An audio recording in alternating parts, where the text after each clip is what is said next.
I want to talk about something that um,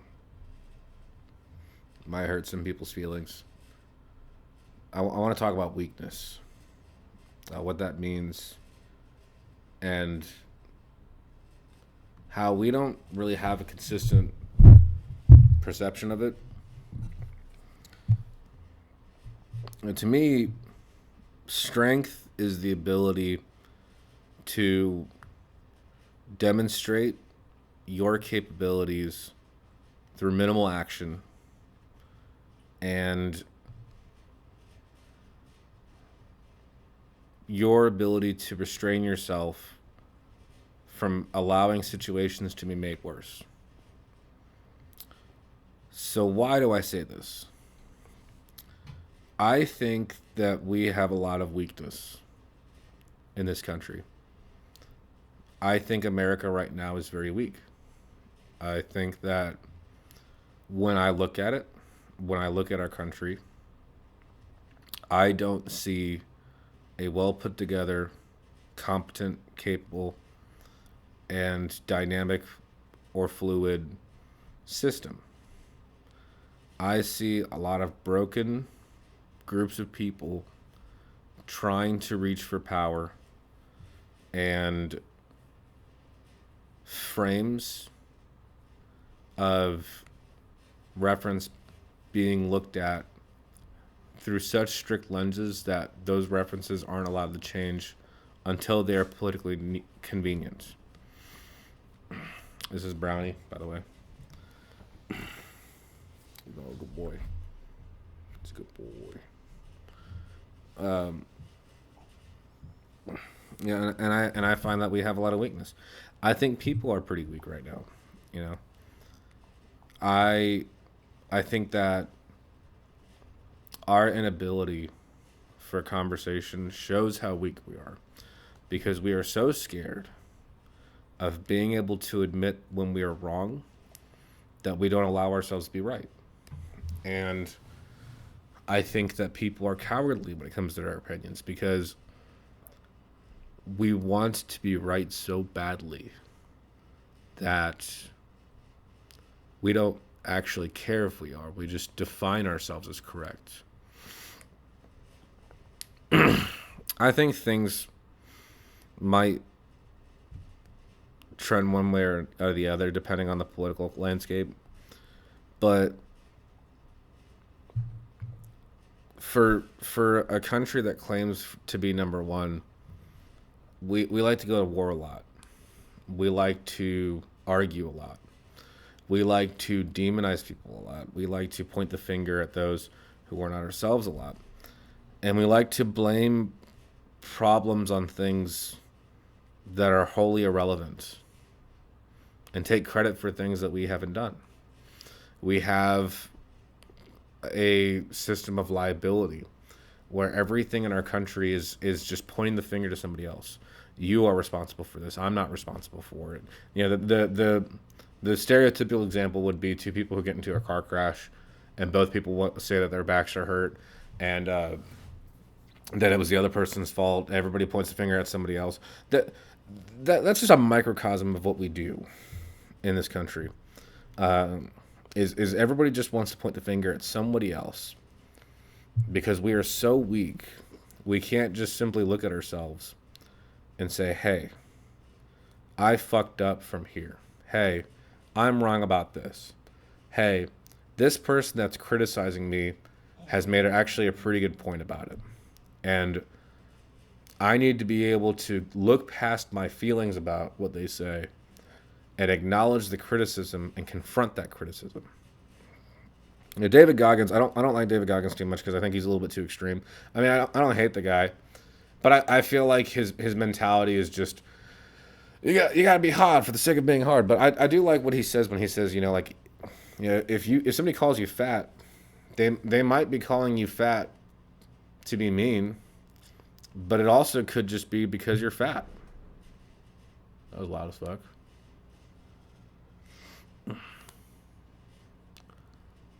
All right, it's not a gunshot. Um, it it just amazes me how when I look at people and their opinions, they are so set on their values and they have no understanding of where those values come from. They do not care where those values come from. They don't even care if their values are consistent. They don't care if they don't care about improving situations. They don't care about building relationships with people. They don't care about helping other people to become stronger and more self-sufficient. They just want to watch the opponent lose. And I think that when you have to deal with conflict, you realize how stupid that is, right? Um, I remember when I first started at the jail. Yeah, I was excited to get into fights. I wanted to get into fights. I thought it was cool. I wanted to be Mr. Billy Badass. Um, but a lot of the confrontation that I was a part of was just sad, right? It was sad, underwhelming. There was maybe one or two instances where it was actually scary, but most of the time it wasn't. I'm a big guy, and a lot of people that wanted to pick fights with me were just a lot shorter than me. But they were also really drunk. They were also in a lot of pain. They also had a lot more issues than me. And they didn't know how to confront it.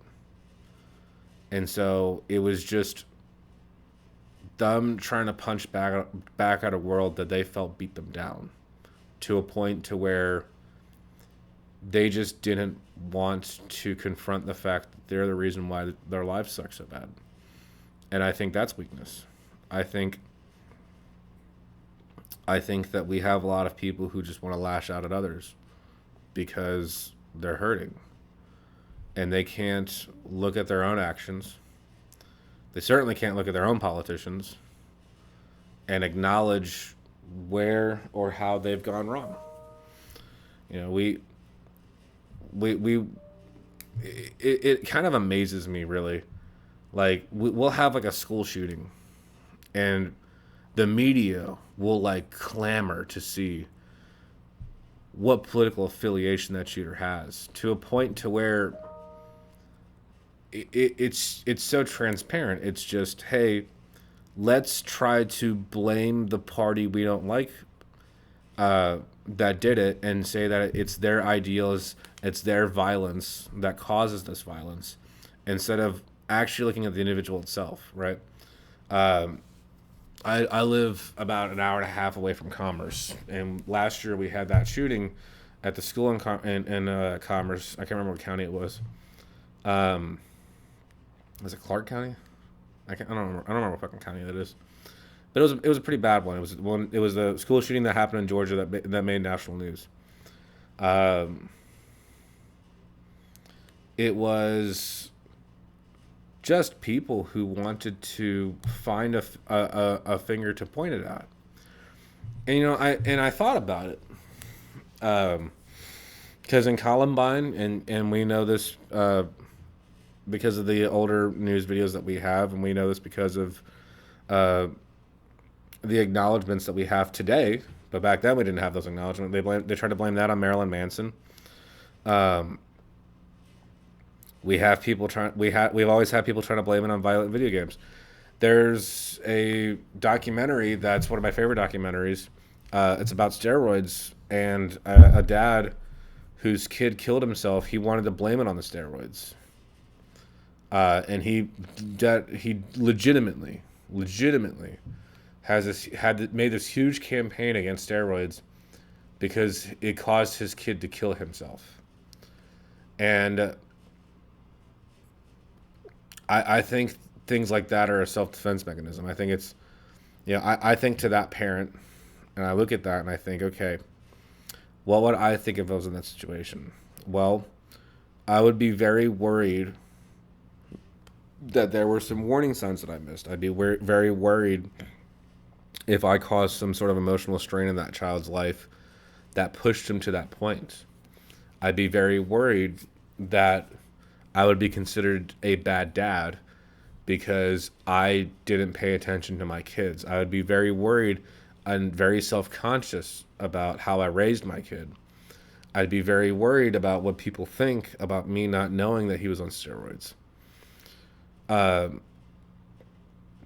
and I think in his case, he had this self-defense. I could be completely wrong about this, but I think, if me putting my brain in his head to try to diagnose the problem, right?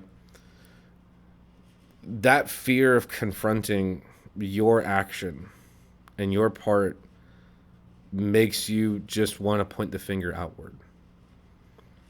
And I call that weakness, and I think sometimes a weakness like that is understandable.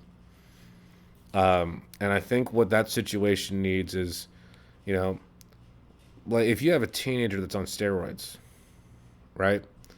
The first question that came to my head, and it's probably because it's not my kid, right? If it was my kid, I don't think I'd be thinking like this.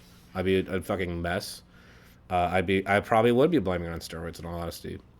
But the first thing that would come to my head is, what did my kid think about themselves to the point to where they felt like they needed to take drugs to make themselves look more muscular, to make themselves look bigger, to maybe make themselves look more attractive? What was going through my kid's head to where they felt like they needed this to accept themselves as a person? And when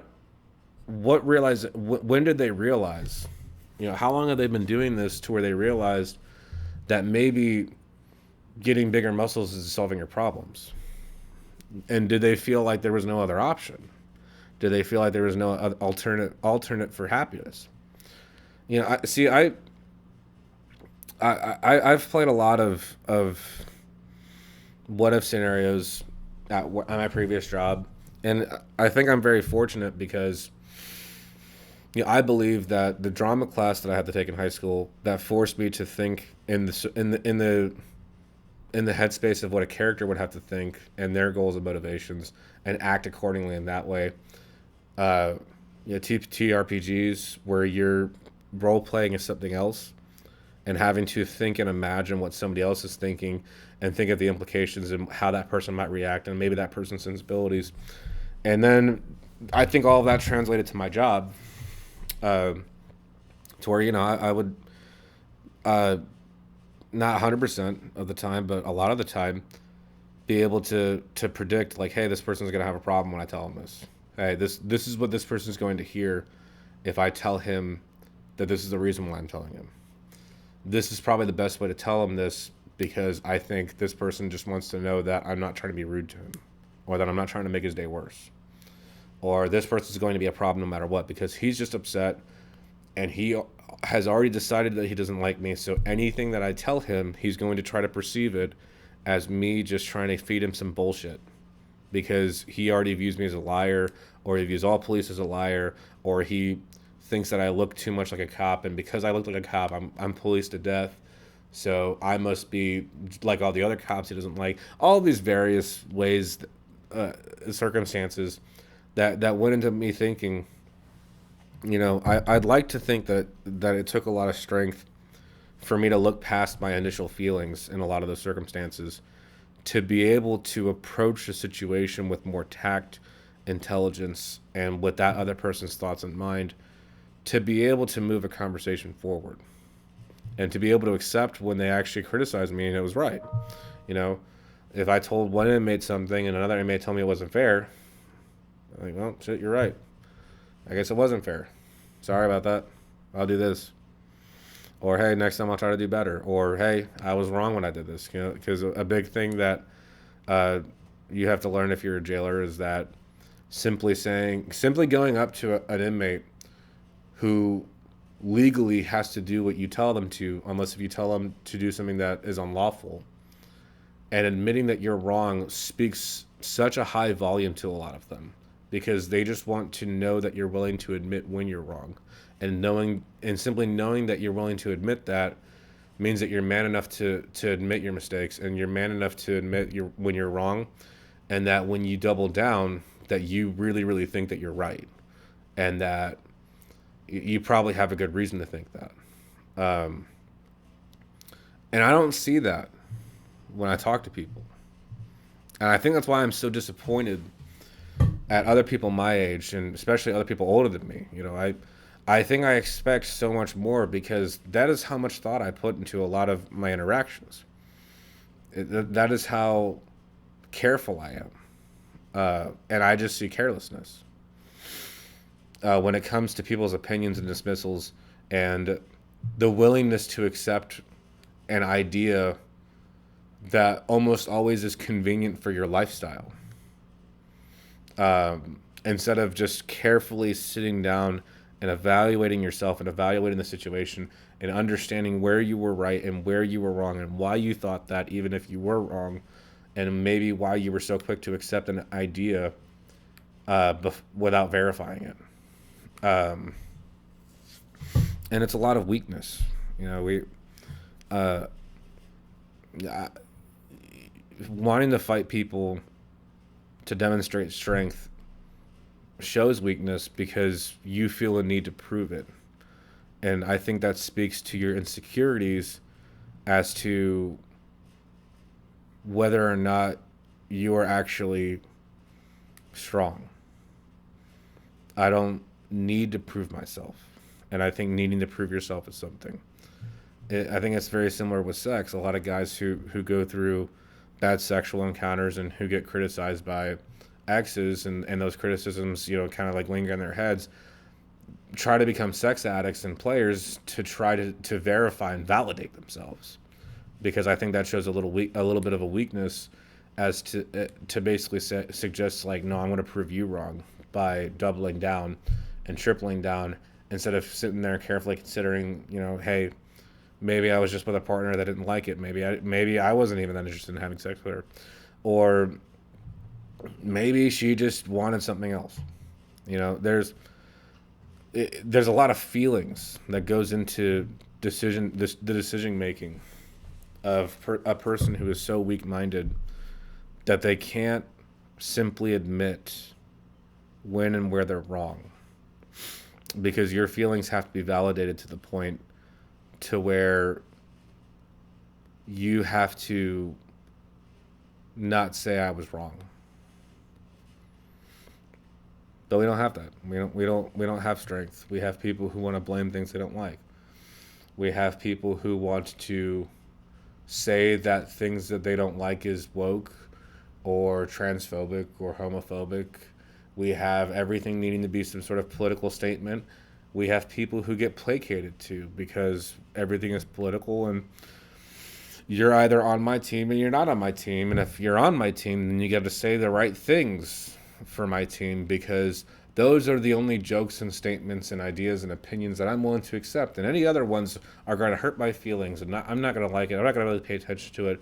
I'm going to downvote. I'm going to try to get your stuff banned. I'm going to try to get it demonetized. I'm going to try to cancel it, because even though I could just look away,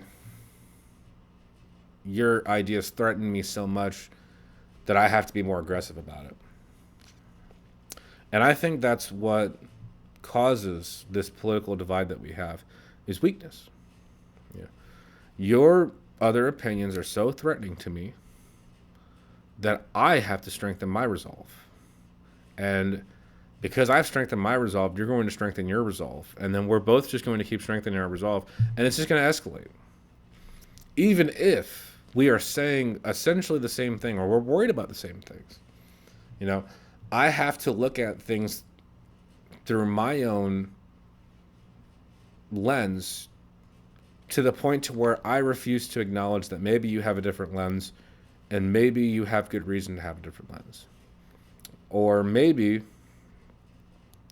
I just feel threatened because I don't like being told that I'm wrong. And because I'm so scared of being told that I'm wrong, I have to define you as wrong. I have to limit conversations to be so overly simplistic, and to so selectively select the information that we're talking about to where it's either a yes or no, and it's my yes, which is the good thing, or it's your no, which is the bad thing, or vice versa. And I think that's why a lot of people have given up on politics. which is sad because everything is politics. There isn't a single thing that exists in my room, in your room, in within a 20-mile radius that isn't the result of some sort of politics, zoning laws, districts, special districts, voting, demographics, who's appealed to whom, available commercial goods and services. Um, Everything is politics. Yet everything sucks because our politics sucks. And I just wish that we weren't so weak.